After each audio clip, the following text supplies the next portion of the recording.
पश्चिम बंगाल में विधानसभा चुनाव को लेकर राजनीतिक पारा लगातार बढ़ता जा रहा है। केंद्रीय गृह मंत्री अमित शाह आज पश्चिम बंगाल में हैं और वो कई अहम कार्यक्रमों में शामिल होंगे।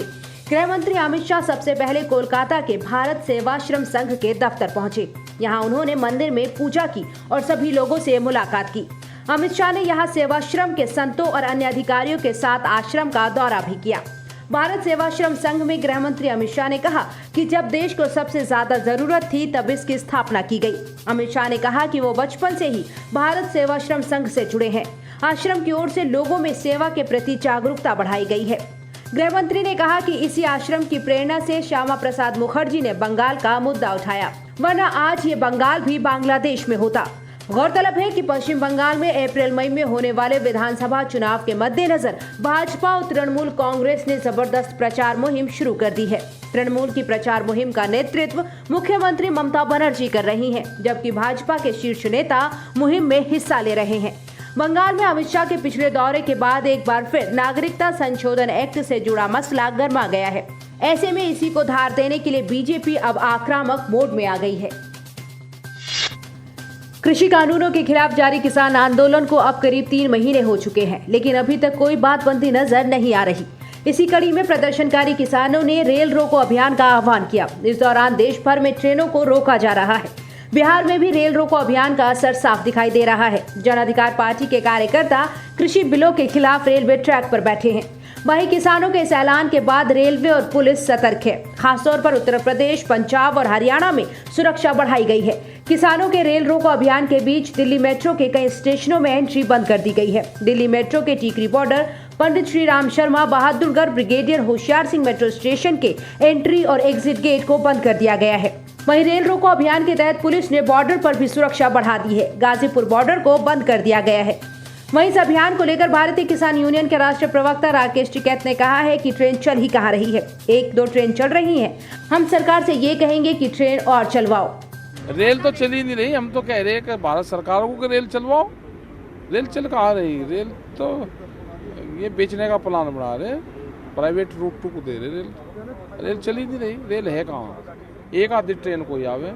पूरे देश में दिक्कत है, किसानों को सब जगह दिक्कत है। हम तो पहले भी जाते थे, अभी भी जा रहे हैं। नहीं, वहाँ पे किसान अपने आंदोलन करते रहते हैं। पूरे महाराष्ट्र में, कर्नाटक, तमिलनाडु, सब जगह आंदोलन चल रहे, क्योंकि दिक्कत है पूरे देश के किसानों को। MSP मिल जाएगी तो उसका लाभ पूरे देश के किसानों को होगा। MSP और MRP दोनों तय होनी चाहिए। भाई कौन आदमी कितने में लेके कितने में बेचेगा, अब वो तो तय करना पड़ेगा ना, क्योंकि कंज्यूमर भी मर गया, किसान भी मर गया, दोनों मर गए। ये आंदोलन है। ये आंदोलन तो शांति से बैठ के आप बैठे हो तो वही एक बड़ा मूवमेंट है। आप बैठो शांति से। हिंसा या कोई मारपीट करना वो आंदोलन का हिस्सा नहीं है हमारा।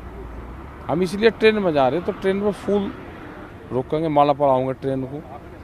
वहाँ लोग उससे बात करेंगे, भाई ये दिक्कत है, आप परेशानी मत मान लो, ये पानी लो।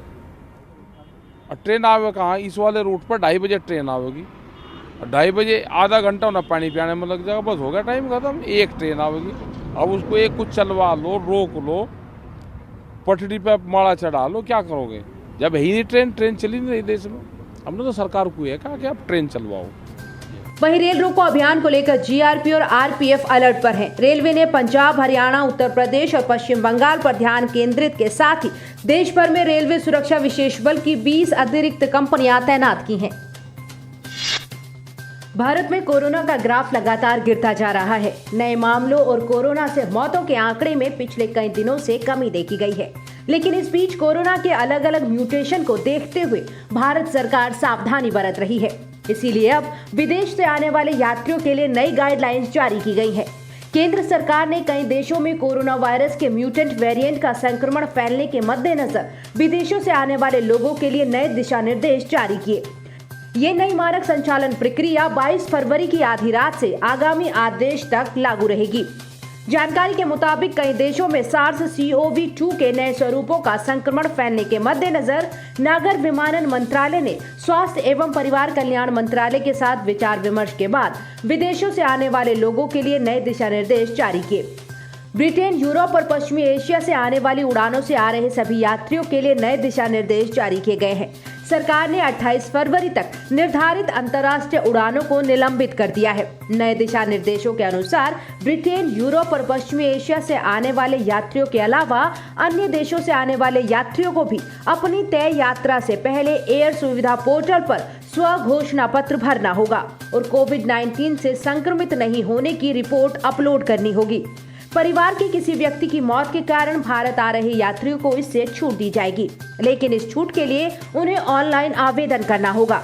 मंत्रालय ने कहा कि ब्रिटेन, यूरोप और पश्चिमी एशिया से आने वाले यात्रियों को भी इन दिशा निर्देशों का पालन करना होगा, लेकिन उनके लिए जांच और उन्हें अलग रखने संबंधी दिशा निर्देश अलग से जारी किए गए हैं।